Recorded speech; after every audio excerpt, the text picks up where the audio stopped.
always thought of it as just a hobby. Like I thought, like there's no way you could make it as a full-time, internationally touring musician with just playing a guitar by yourself.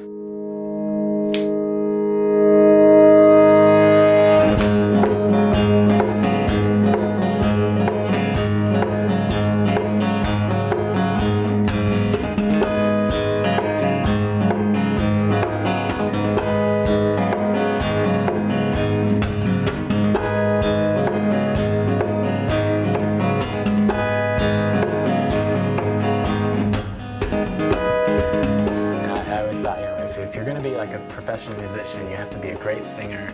You have to, probably play piano as well and different things. And so I thought the fact that I have a really bad voice, like I think I have a really pretty bad singing voice. I thought that was like my curse, that I could never, make it as a musician.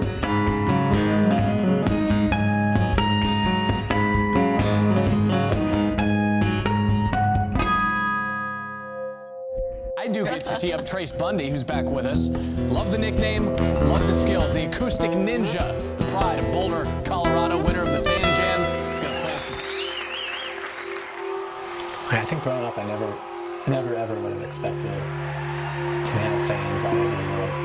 When I first started playing, I was in Buena Vista, Colorado, at this little coffee shop called Bongo Billy's, and I'd sit up in the corner and like play some little songs, and sometimes my friend would play with me and he'd sing, and we had like a tip jar out, and like I remember one time like we made $50. I was like, dude, we just made $50. Like that's 25 for each of us. Man, this is crazy, right?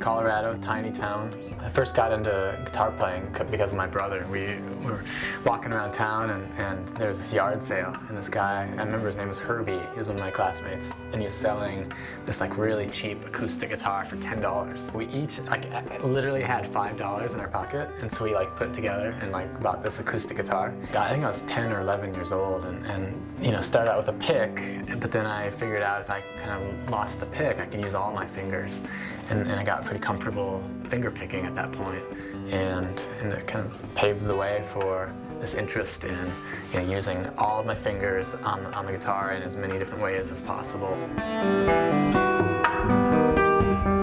I went to the University of Colorado, and it was really during that time that my music started taking off. I mean, I was playing like local shows, coffee shop type things, but some videos started floating around on the internet. Someone posted a video of mine on YouTube, but then like this video kind of went viral a little bit. It was Pachelbel's Canon.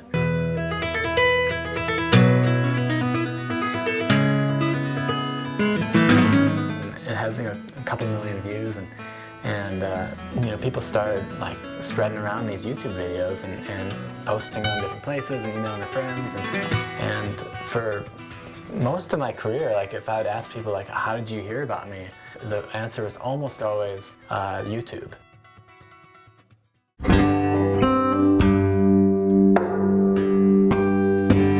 I love capos, it's pretty obvious.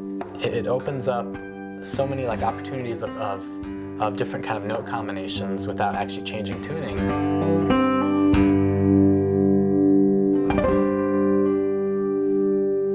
But then if you like move the capo, all of a sudden then it releases like a whole another kind of note opportunity.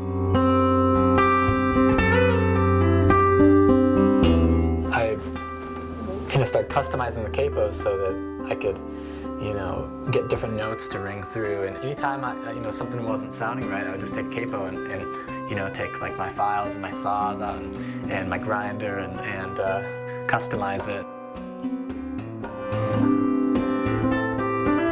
The show that I put on, like I'm always kind of teaching during the show, like I'm explaining everything I'm doing. On this song, I'm going to use a really thick echo effect. In fact, it sounds like this. Ready?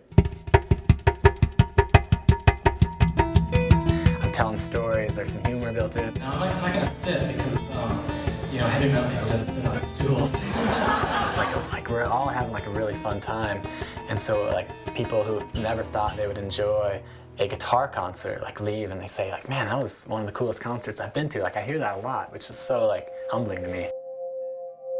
I have an amazing wife, 2 little boys, a 5-year-old and a 1.5-year-old, and it's a pretty awesome family. Like, it's weird because of my touring schedule. There's sometimes where I might be gone for like 5 days, and then come home, and then I'm like home for a week. And because we have like this flexible schedule, and we get to just have a pretty cool life. I think for us, family is really important. So we try to really spend as much time together as possible. I live in Louisville, right outside of Boulder, and it's been cool to be a part of like this community. In the past, you had to have like a major record label to be well known. Like if you didn't have that, you were nothing. I've been really intentional about like this kind of independent, grassroots style, kind of do-it-yourself like music career. When I play a show, like I want it to always seem like a big community of us. I feel like for me, music's been like kind of a gift. I never hold on to it like too tightly. Like I want to play the best music I can. I want to write the best music I'm capable of writing. But if I, get to the end of my life, I'm known as someone who loved well and loved deeply, that's worth a lot more to me. My name's Trace Bundy, and I travel around the world playing my guitar.